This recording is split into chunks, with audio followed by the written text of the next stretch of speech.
Hi, hello, నమస్తే. Welcome back to my channel MMV Telugu channel. Hello my dear lovely family members and friends. ఈరోజు మనం చెప్పుకునేది కురిసెనులే ప్రేమ last part 11వ part అండి. అవతల పక్క నుండి అక్షర అన్నాడు బేస్ వాయిస్తూ.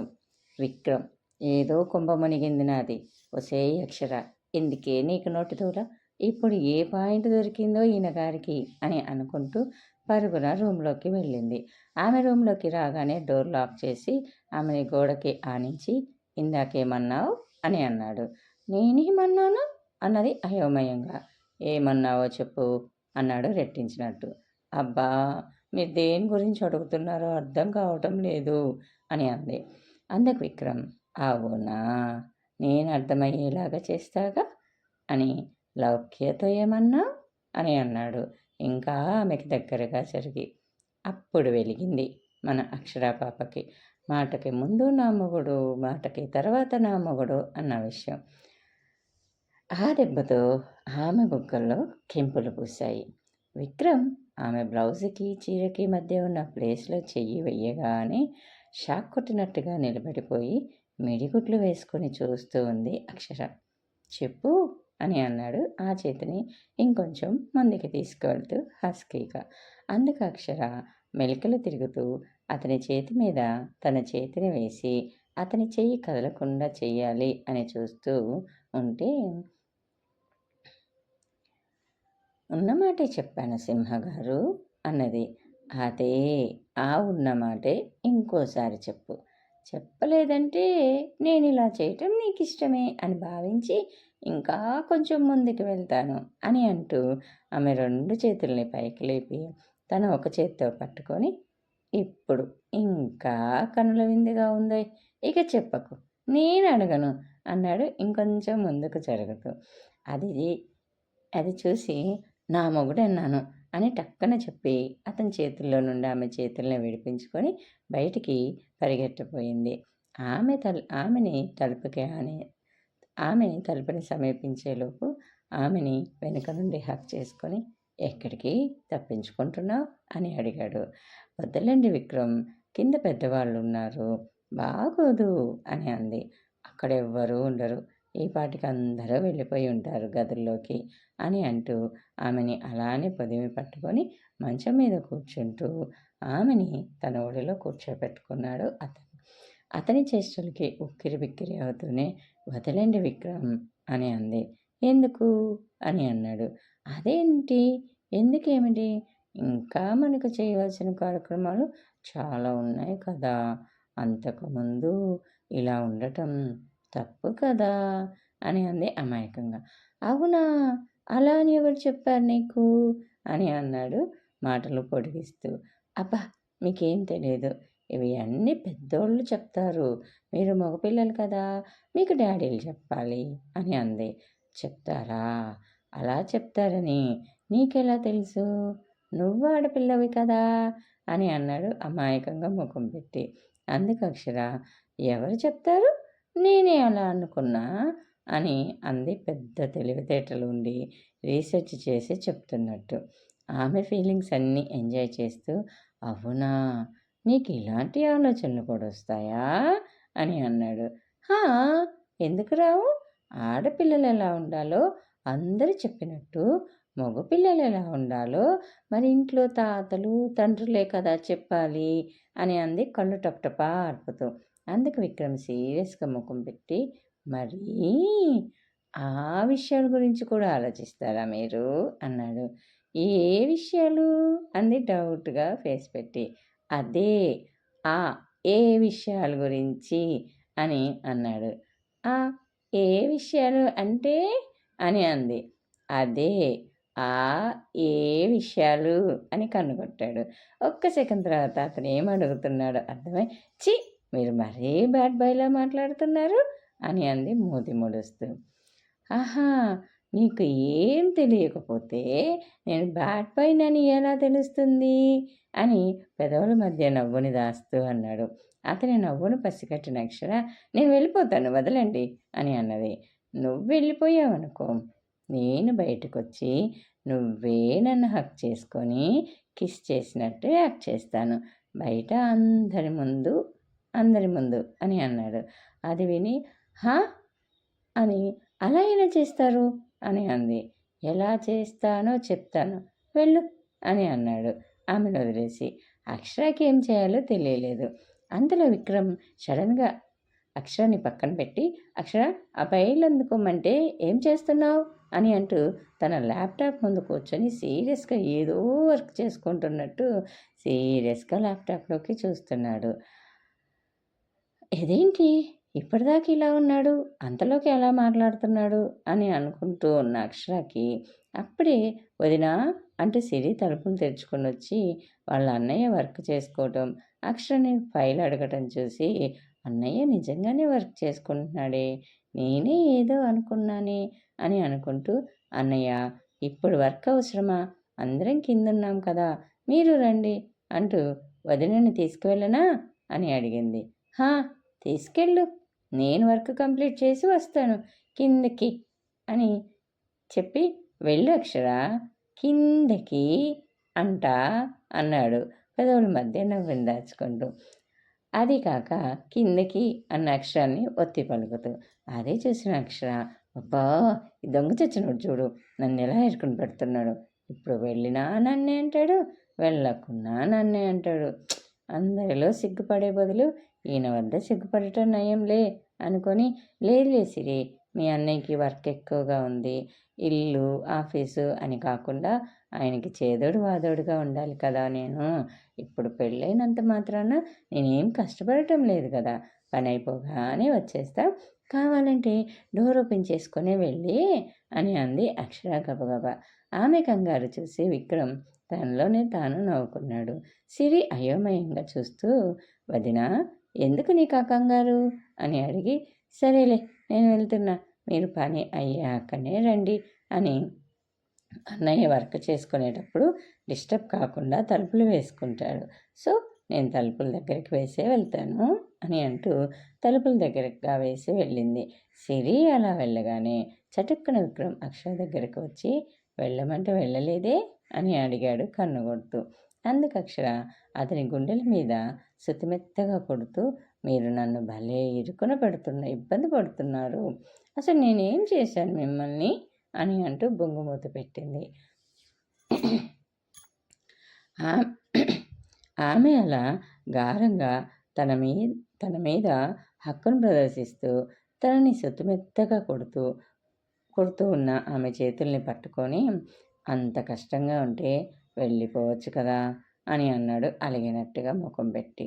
అందుకు అక్షర అతని ముఖాన్ని చూసి నార్మల్గా వచ్చేస్తూ, అది కాదు విక్రమ్ సార్, కింద అందరూ ఉన్నారు, మన ఇద్దరం ఇలా ఉండటం బాగుండదు కదా అని అంది సాగదీస్తూ. సరే ఎక్కువ ఏడిపించలే కానీ పదా కిందికి వెళ్దాం అని అంటూ ఇద్దరు ఒకరి వెనుక ఒకరు మెట్లు దిగి కిందికి వచ్చారు. అంతలో విక్రమ్ ఫ్రెండ్ రమేష్ హడావుడిగా విక్రమ్ దగ్గరకు వచ్చాడు.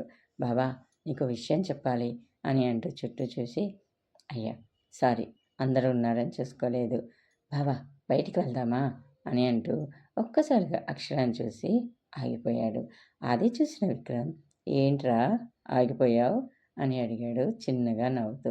అంటే నేనెప్పుడు ఈ అమ్మాయిని చూడలేదే, మన చుట్టాల్లో కూడా ఎవరు లేరు కదా, ఎవరు ఈ అమ్మాయి అని అడిగాడు డౌట్గా విక్రమ్ వంక చూస్తూ.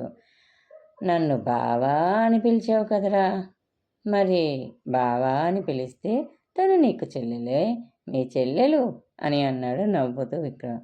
ఆ మాటలు విన్న అక్షర నమస్తే అన్నయ్య అని అంటూ చేతులు జోడించింది. ఈసారి ఆశ్చర్యపోవటం రమేష్ వంతైంది. బావా నిజంగా పెళ్లి చేసుకున్నావా, మరి ఎవరికి చెప్పలేదేంట్రా అని.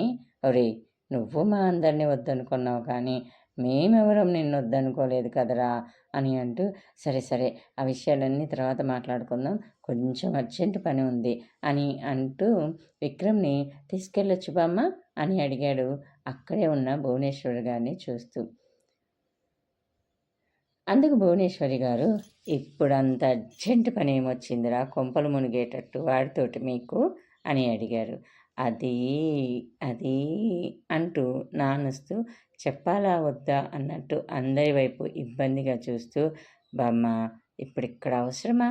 కొన్ని విషయాలు కొంతమంది విషయాలు ఇక్కడ అవసరం లేదు అని అంటూ విక్రమ్కి దగ్గరగా వచ్చి, లౌక్య విషయం మామ అని అన్నాడు.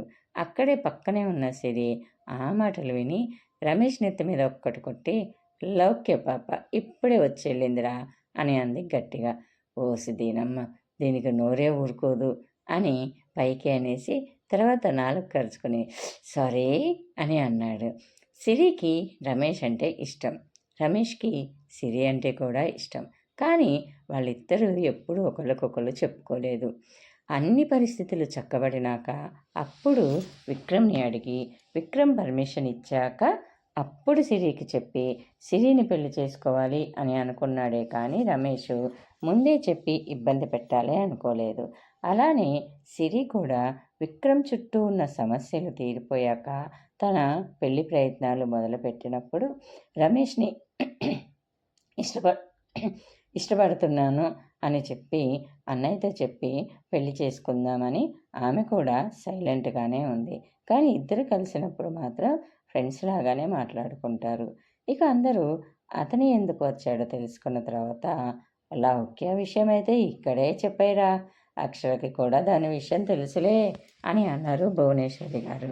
అలానే అజయ్ కూడా అన్నయ్య ప్లీజ్ ఇప్పటికైనా నీ మ్యారేజ్ రివీల్ ఏంటో సీక్రెట్ నీ మ్యారేజ్ సంగతి ఏంటో సీక్రెట్ రివీల్ చేయరా, ఇంత అర్జెంటుగా అక్షరాన్ని ఎందుకు బెదిరించి పెళ్లి చేసుకున్నావు, ఎందుకు ఇవన్నీ చేస్తున్నావు చెప్పు, నాకుగా తెలిసి నువ్వు ఎలాంటి వాడివో తెలుసు, కానీ నాకు కూడా కొంచెం కన్ఫ్యూజన్ ఉంది, నువ్వేది చేసినా ఆలోచించే చేస్తావు, ప్లీజ్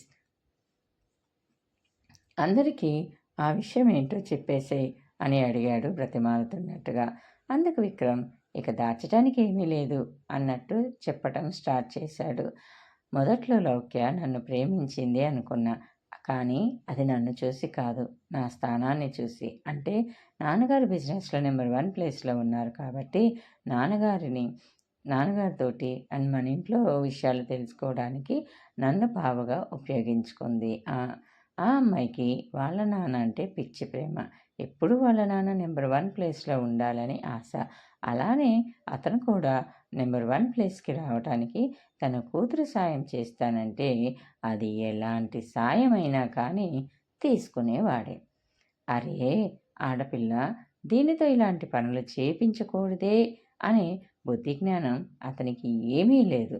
అలానే నన్ను తన పావుగా వాడుకుంది. నన్ను ప్రేమిస్తున్నాను అంటూ నా చుట్టూ తిరిగి నా ఫ్రెండ్స్లోనే చాలామందితోటి తను ఇల్లీగల్ కాంటాక్ట్స్ పెట్టుకుంది. కారణం నా గురించి ఇంకేమైనా విషయాలు తెలుస్తాయని. అదీ కాక తను కొంచెం ఫ్రీ బర్డ్ కాబట్టి తన ఇష్టం వచ్చినట్టు తిరిగింది. ఆ విషయాన్ని కొంచెం బాధగా చెప్పాడు. ఇక ఆ తర్వాత నాన్నగారు ఎక్కడికి వెళ్తున్నారు, వస్తున్నారు అనేది రోజు నన్ను కలిసినప్పుడు ఏదో ఒక సందర్భంలో మన ఇంటి విషయాలు అడిగేది. అదేమిటి అనంటే కాబోయే కోడల్ని కదా, అందరి విషయాలు అన్ని జాగ్రత్తలు నేనే కదా తీసుకోవాల్సింది, ఇంటికి పెద్ద కోడల్ని అని అనేది. నేను నిజమే అని నమ్మాను. ఒకసారి నాన్నగారు బిజినెస్ స్టోర్ నుంచి వస్తుంటే యాక్సిడెంట్ అయింది. యాక్చువల్లీ మన కారు యాక్సిడెంట్కి గురి కావాల్సిన కారు కాదు, కానీ అది అంతా ఆ లౌక్య అండ్ ఆ మధుసూదన్ రావు గారు కలిసి చేసిన పని. ఆ తర్వాత నాకు ఒకసారి కాల్ వచ్చింది. అప్పుడు నేను బిజినెస్లో అప్పుడప్పుడే నిలదొక్కుంటున్నాను. నాన్నగారి యాక్సిడెంట్కి కారణం ఏంటో తెలుసుకోవాలి అని అనుకున్నాను. కానీ అదే తెలుస్తుందిలే నిదానంగా, నిజంగా యాక్సిడెంటా కాదా అని ఎంక్వైరీ చేపిస్తూ ఉన్న టైంలో నాకు ఒక ఫోన్ వచ్చింది. మీ నాన్నగారిని ఎవరు యాక్సిడెంట్ చేశారో, ఎందుకు చేశారో చెప్తాము రమ్మంటూ పలానా ప్లేస్ చెప్పారు. అయితే నాన్నగారికి యాక్సిడెంట్ అయినప్పుడు సేవ్ చేసింది కూడా అక్షరానే. ఆ విషయం నాకు చాలా కాలం తర్వాత తెలిసింది. అయితే అప్పటికి ఆమె ఎక్కడుందో, ఎలా ఉంటుందో నాకు తెలియదు. కాకపోతే ఒక అమ్మాయి సేవ్ చేసింది అని మాత్రమే తెలుసు. నెక్స్ట్ నన్ను రమ్మన్న చోటుకి వెళ్ళాను. అక్కడెవరు లేరు. ఇక నేను తిరిగి వచ్చేస్తుంటే నాకు ఒక పెద్ద యాక్సిడెంట్ అయింది. అది కూడా నాన్నగారికి జరిగినట్టే జరిగింది. కానీ ఆ టైంలో కూడా నన్ను సేవ్ చేసింది అక్షర. అయితే ఆ రోజు ఆమె నన్ను చూడలేదు. కారణం నా ముఖం నిండా రక్తం నిండి ఉండటమే. నా కాంటాక్ట్స్‌లో ఉన్న వాళ్ళకి ఫోన్ చేసి తను అక్కడి నుంచి వెళ్ళిపోయింది. డబ్బులు కట్టడానికి తన చేయినిచ్చి వెళ్ళింది. ఇలా ప్రతిసారి ఒక అమ్మాయి మమ్మల్ని రక్షిస్తుంది ఏంటి అనే అనుమానం వచ్చి ఒక డిటెక్టివ్‌ని పెట్టాను. ఒక్కవేళ ఆమె కూడా వీళ్ళు నిర్ణయించిన అమ్మాయేమో అనుకున్నాను మొదట్లో. కానీ వాళ్ళు నిర్ణయించిన అమ్మాయి అయితే మా ప్రాణాలు తీసేస్తారు కానీ ప్రాణాలెందుకు పోస్తారు అని మళ్ళీ అటుగా ఆలోచించాను. నాకు అక్షర డీటెయిల్ తెలిసేసరికి లౌక్య వాళ్ళకి కూడా అక్షర డీటెయిల్స్ తెలిసాయి. కాకపోతే వాళ్ళకంటే ఒక్క అడుగు ముందు నేనున్నాను. అక్షర గురించి ఈసారి లౌక్య వేసిన ప్లాను అలాంటిది ఇలాంటిది కాదు. తనని పెళ్లి పేరుతో ఒక బ్రోతల్ హౌస్‌కి అమ్మేయాలని, అందుకు పకడ్బందీగా ఒకరిని పెళ్లి పేరుతోటి ఆ ఇంటికి పంపించి, పెళ్లి చేసి ఆ పిల్లని అక్కడి నుంచి తప్పించాలని చెప్పి చూసింది. ఎందుకంటే మా ఇంట్లోనే ఇద్దరు ప్రాణాలను కాపాడింది. ఆమె మా పాలిట దేవత ఏమో అని ఈసారి ఏదైనా ప్లాన్ చేస్తే ఆమె అనుకోకుండా వస్తుందేమో అని లౌక్య అలా ప్లాన్ చేసింది. అందులోనూ అక్షర నా ఆఫీస్‌లోనే పనిచేస్తుందని అక్షరకి కూడా తెలిసిపోయింది.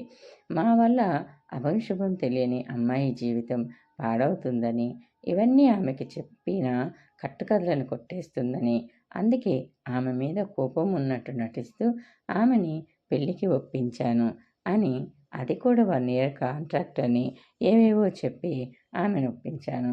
అలానే ఆ ఇంట్లో ఉంటే అంత సేఫ్ కాదని అంకుల్‌ని, ఆంటీని కూడా తీసుకొచ్చాను. తీసుకురావడానికి సేఫ్ అనేది ఒక రీజన్ అయితే, నాకు ఆఖరి నిమిషంలో తెలిసింది ఏందంటే, నాన్న అండ్ అంకుల్ ఇద్దరు చిన్నప్పటి ఫ్రెండ్స్ అని. కొన్ని కారణాల వల్ల విడిపోయారు అని తెలిసింది. అంటే నాన్నగారు టౌన్‌కి రావటం, అక్షర వాళ్ళు జాబ్ నిమిత్తం అక్కడ ఇక్కడ తిరగటం. అలా వీళ్ళిద్దరి మధ్యలో కాంటాక్ట్స్ తెగిపోయినాయి. ఇంకా అందరికి చెప్పి చేసుకోకపోవటానికి కారణం ఏంటి అంటే, ఇప్పుడు కనుక అందరిలో తనని నేను నుంచోపెట్టాననంటే, ఏదో ఒక వంకతో లౌక్య చాలా కన్నింగ్‌గా ప్లాన్ చేసి, అక్షరని ఎక్కడ మాయం చేస్తదో అనే భయం నాకు పట్టుకుంది. మంచి చేస్తే చెడు ఎదురు రావటం అంటే ఇదేనేమో! అందుకే ఈ కాలంలో ఎవరైనా మంచి చేయాలంటే చాలా ఆలోచిస్తున్నారు. కానీ ఎప్పటికైనా మంచి చేసిన వాళ్ళకి మంచే జరిగిద్ది అన్నట్లు నేను నిరూపించాలి అనుకున్నాను. మా ఇంట్లో 2 ప్రాణాల్ని కాపాడిన అక్షర మా ఇంటి పాలిట దేవత కాకపోతే మరేమిటి? ఆమెని కొంచెం హర్ట్ చేశాను. నేను ఆమెకి సారీ చెప్పాలనుకుంటున్నాను అని అంటూ అందరి ముందు ఆమెకి క్షమాపణలు చెప్పాడు విక్రమ్. అది విన్న అజయ్, అమ్మయ్య! అన్నయ్య, నువ్వెక్కడ అక్షరాన్ని ఇబ్బంది పెడతావో అని చాలా భయపడిపోయాను. మరి ఇప్పుడు లౌక్య పరిస్థితి ఏంటి అని అడిగాడు. అందుకు రమేష్ మాట్లాడుతూ, అరే విక్కీ, మన బాడీ బిల్డర్ ఉన్నాడు కదా, వాడి దగ్గర ఒక విషయం జరిగింది. అదే నీతో చెప్దామని పరిగెత్తుకుంటూ వచ్చానురా అని అన్నాడు. అది విన్నా విక్రమ్, నాకు తెలుసులేరా, నీకంటే ముందు నాకు తెలుసు అని అంటూ పెద్దగా నవ్వి, ఇక్కడొద్దులే, ఆడోళ్ళున్నారు అని అన్నాడు కన్ను కొడుతూ.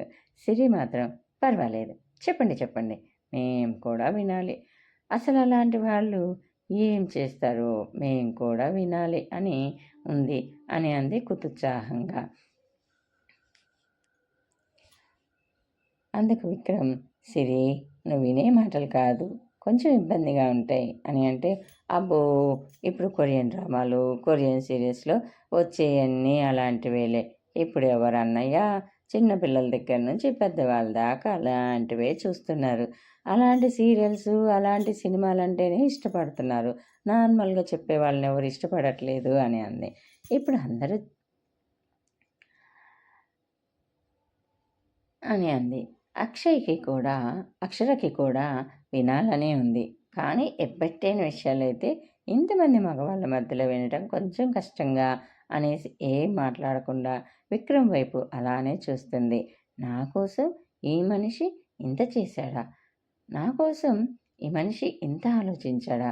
నేను జస్ట్ నా దారిలో వెళ్ళే వాళ్ళని రక్షిస్తేనే నాకింత మంచి జరిగిందా? అది కూడా మా నాన్నగారి ఫ్రెండ్ కొడుకుతో నా పెళ్లి జరిగిందా? అనేసి ఆశ్చర్యపోతూ ఇంకా విక్రమ్ మీద ప్రేమ ఎక్కువైపోయి విక్రమ్ వైపే చూస్తుంది. అందరితో మాట్లాడుతూ ఉన్న విక్రమ్ ఆమె వైపు చూస్తూ, ఏంటి సైట్ కొడుతున్నావు అని చిన్నగా మాట్లాడి కళ్ళెగరేశాడు. అయితే రమేష్ వీళ్ళిద్దరిని చూసి, అరే మామ, తర్వాత సైట్ కొట్టుకో, నీ పెళ్ళానికి, అదే సారీ, నా చెల్లికి తర్వాత సైట్ కొట్టుకోరా బాబు, ఇప్పుడు మంచి టాపిక్ నడుస్తుందిరా అని అంటూ చెప్పడం స్టార్ట్ చేశాడు. నిన్న మా శశిగాడికి బాడీ బిల్డింగ్లో ఫస్ట్ ప్రైజ్ వచ్చింది. వాడది తీసుకొని కారు ఎక్కి వస్తుంటే మనలోకి పాప వాడి దగ్గరికి వెళ్ళి, హాయ్ హ్యాండ్సమ్, ఒక నైట్ నాతో టైం స్పెండ్ చేయడానికి నీకు ఆఫర్ ఇస్తున్నాను. నా అందం కోసం పడి చచ్చేవాళ్ళు చాలామంది ఉన్నారు, కానీ నేను నిన్ను ఇష్టపడుతున్నాను అని అంటూ వాడికి ఆఫర్ ఇచ్చింది. వాడేమో మాట్లాడకుండా పిల్లని కారెక్కించుకున్నాడు అని అనగానే అందరూ అవ్వా అని అంటే, వాడికి అదేం పోయే కాలంరా, ఇలా వాడి దగ్గర ఇలాంటి గుడిసెటి బుద్ధులు కూడా ఉన్నాయా అని అన్నారు భువనేశ్వరి గారు. అందుకు రమేష్, అబ్బా వాడిని తిట్టకు బామ్మ, వాడు మంచోడు, వాడు ఏం చేశాడో చెప్తా విను అని అంటూ ఆ పాపని మాటల్లో పెట్టి ఎటు తీసుకెళ్తున్నాడో తెలియకుండా సీదా వాళ్ళ నాన్న దగ్గరికి తీసుకువెళ్ళి వాళ్ళ నాన్న ముందు నుంచోపెట్టి, నీ కూతుర్ని నాకిచ్చి పెళ్లి చేయాలనుకున్నావు, ఇది ఎవరో నాకు ముందే తెలుసు, పోనీ నేనెవరో నీకు తెలుసా? తెలిసి తెలియకుండా వచ్చి నా ఫ్రెండ్షిప్లోనే ఏళ్ళు పెట్టాలనుకుంటున్నావా? ఒరేయ్, మేము మనుషులం దూరంగా ఉన్నాం కానీ మనసులకి దగ్గరగా ఉన్నాం.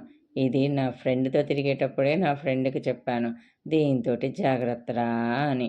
అలాంటిది మా నాన్న దగ్గరకు వెళ్ళి ఏమీ తెలియని పత్తిత్తుకు మళ్ళీ మా నాన్నకు చెప్పి నాకు దీనికి పెళ్ళి ఫిక్స్ చేసావు. సరే చేసావు, కనీసం అదన్నా నీ కూతురికి తెలుసా? అరే, ఇది నాకే వచ్చి వన్ నైట్ స్టాండ్ ఆఫర్ ఇచ్చింది, ఇది ఇలాగే ఎంతమందితోటి సంసారం చేసి ఎంతోమందితోటి సంసారం చేసిన దాన్ని నా కంటకట్టాలని చూస్తున్నావా? ఇంకోసారి నా ఫ్రెండ్స్ ఎవరో నా వాళ్ళు ఎవరో తెలుసుకొని నీ కూతురికి పెళ్ళిళ్ళు చెయ్యి. ఇంకోసారి కనుక ఇలాంటివి రిపీట్ జరిగినాయి అంటే నువ్వు పెద్ద మనిషివని కూడా చూడను అని అంటూ చెప్పు తీసుకొని ముఖం మీద కొట్టినట్టు మాట్లాడాడు అని చెప్పి పగలబడి నవ్వాడు. అందుకు భువనేశ్వరి గారు బాధపడుతూ, ఏంట్రా అలా కూతుర్నే తార్చి వాడు డబ్బులు సంపాదించి ఏం చేసుకుంటాడు? చిచి, అయితే ఆ పిల్ల ఫస్ట్ మంచిదే, కాకపోతే వీడి బుద్ధులే మంచివి కాదనమాట. వీడు ఆ పిల్లని అలా తయారు చేశాడేమో పాపం. ఎంతైనా కానీ ఆడపిల్లలు కదరా, ఒక మంచి లైఫ్ ఉంటే బాగుంటుంది అని అంది బాధగా. అంతలో శశాంక్ అక్కడికి వచ్చి, ఇక్కడ విక్రమ్ సార్ ఉన్నారా అని అన్నాడు గుర్రుగా చూస్తూ విక్రమ్ వైపు. రారా బాడీ బిల్డర్, ఇక్కడ విక్రమ్ గారితో పాటు నీ చెల్లెలు కూడా ఉంది, చెల్లెల కోసం వచ్చానని చెప్పు అని అంటూ, అక్షు వీడే ఇప్పటిదాకా చెప్పుకున్న టాపిక్ గాడు అని అన్నాడు. ఆ మాటలు విన్న శశాంక్ రమేష్ వైపు చూసి, నేనేం చేశానురా, నా పరువు ఎందుకు ఇలా తీయాలని చెప్పి చూస్తున్నావు అని రమేష్ వెనక పడ్డాడు. ఇద్దరు పరిగెత్తుకుంటూ వచ్చి అటు ఇటు పరిగెత్తి లాస్ట్కి విక్రమ్ దగ్గరికి వచ్చి చెరువు వైపున నిలిచి ఉన్నారు. అప్పుడు రమేష్ అన్నాడు, మామ, నువ్వు ఇంత సింపుల్గా మ్యారేజ్ చేసుకోవడం మాకేం నచ్చలేదురా. నువ్వు అను, రేపటిలోగా ఆకాశమంత పందిరి భూదేవంత అరుగు వేసి నీకు నా చెల్లికి మళ్ళీ అంగరంగ వైభవంగా పెళ్లి చేస్తాం. ఈసారి లౌక్య పాప కాదు కదా, దాని తాత ముత్తాతలు కూడా రాలేరురా. ప్లీజ్ ఇలా మాత్రం సింపుల్గా పెళ్లి చేసుకున్నానని ఎవరికీ చెప్పకురా. అయినా మనిషికి ఈమె నా భార్య అని చెప్పే బదులు ఒకటేసారి అంగరంగ వైభవంగా పెళ్లి చేసుకుంటే అందరి నోర్లు మూతపడతాయి కదా అని అన్నారు. అందుకు అక్షర వైపు చూస్తే అక్షర సైలెంట్గా తలదించుకుంది. ఇంకా పెద్దలందరూ కూడా కూర్చొని అదే మంచిది అనుకొని అక్షరకి విక్రమ్కి అందరిలో పెళ్లి జరిపించాలని అనుకున్నారు. ఇక అప్పుడే విక్రమ్ కూడా ఒక మాట అడుగుతాను, మీరేమనుకోకపోతే మీకు ఇష్టమైతేనే అని అంటూ, సిరి పెద్దమ్మని పెదనాన్ని పిలిపించు, ఒక మాట మాట్లాడాలి అని అంటూ రమేష్ వైపు కూడా చూసి, మీ పేరెంట్స్ని కూడా పిలిపించరా అని అంటూ శశి వైపు చూసి, అరే అంకుల్ వాళ్ళకి కూడా రమ్మని చెప్పు, ఎటు పెళ్ళి కదా, అందరి ఇంట్లో కలుసుకున్నట్టు ఉంటుంది అని చెప్పాడు. ఇక అందరూ వచ్చాక విక్రమ్ సిరి పేరెంట్స్ని, రమేష్ పేరెంట్స్ని విడివిడిగా తీసుకెళ్ళి మాట్లాడాడు. తర్వాత అందరిలోకి వచ్చి నా పెళ్ళితో పాటు సిరి రమేష్ల పెళ్ళి కూడా జరిగిద్ది, మీరేమంటారు అని అనగానే సిరి రమేష్ ఇద్దరు ఆశ్చర్యపోయారు. అరే మేమెవరికీ చెప్పుకోలేదు కదా, మాకు మేమే చెప్పుకోలేదు, మరి వీడికి ఎలా తెలిసింది అని అనుకోగానే, అరే నేను నీ ఫ్రెండురా, నాకే నువ్వు టోకరా అయ్యాలనుకుంటున్నావా, ఇప్పుడైపోతావురా, నా చెల్లిని ఏమన్నా కష్టపెట్టావనుకో నీ సంగతి చూసుకో అని బెదిరించినట్టు మాట్లాడాడు విక్రమ్. ఆ తర్వాత శశికి కూడా ఒక మంచి పిల్లని చూసి పెళ్లి చేసి అందరూ కలిసి ఒకే చోట హౌసెస్ తీసుకొని హ్యాపీగా ఉన్నారు. ఇక లౌక్యని రాణా మ్యారేజ్ చేసుకుంటా, కానీ నెక్స్ట్ మ్యారేజ్ నెక్స్ట్ ఈ తిరుగుళ్ళు ఫ్రెండ్షిప్లు వద్దు అని చెప్పాడు. వాళ్ళమ్మ లౌక్యకి బాగా గట్టిగా గట్టి పెట్టేశాక ఇక చివరికి పెళ్లి చేసుకోవటానికి అంగీకరించింది. అలానే వాస్తవాన్ని గ్రహించి రాణాని పెళ్లి చేసుకుని వేరే దేశం వెళ్ళి అక్కడ సెటిల్ అయింది. ఇలా కథ సుఖాంతమైంది. ఓకేనా, కురిసెనలే ప్రేమ ఇక ఎండ్. ఇక నెక్స్ట్ డాన్ భార్య సిరీసే కంటిన్యూస్గా ఇస్తాను. రోజుకి ఒక్క పార్ట్ ఇవ్వగలనండి. నేను వర్క్స్ చేసుకోవాలి, ఇండ్లు చూసుకోవాలి, నేను అన్నీ చూసుకోవాలి కదా. సో ఇంటిని నడపాల్సిన బాధ్యత నాదే కాబట్టి నాకు 2 ఎపిసోడ్స్ ఇవ్వడం కుదరదు. ఇన్ కేస్ ఎప్పుడైనా అలా ముందుగా రాయగలిగింది ఏదైనా ఉంటే ఇస్తాను. ఓకేనా, ఏమనుకోవద్దు. ఇక డాన్స్ సిరీస్ మధ్యలో ఇంకేది ఎంట్రీ చేయను. మ్యాక్సిమం అది అయిపోయిందాక అదే రన్ చేస్తాను. ఓకేనా, thanks for the watching. Bye bye, take care, see soon again. మీరు ఇంకా నా ఛానల్ని చూస్తూ సబ్స్క్రైబ్ చేసుకోకపోతే please subscribe to my channel. And ఈ సిరీస్ మీద మీ అభిప్రాయాలు, సూచనలు, సలహాలు ఏమైనా ఉంటే కింద కామెంట్ సెక్షన్లో తెలియచేయండి. అలానే మీ ఫ్రెండ్స్ అండ్ ఫ్యామిలీ మెంబర్స్లో స్టోరీస్ వినే ఆసక్తి ఎవరికైనా ఉంటే అది కూడా వాళ్ళకి కూడా షేర్ చేయండి. ఓకేనా, bye bye, take care, see you soon again.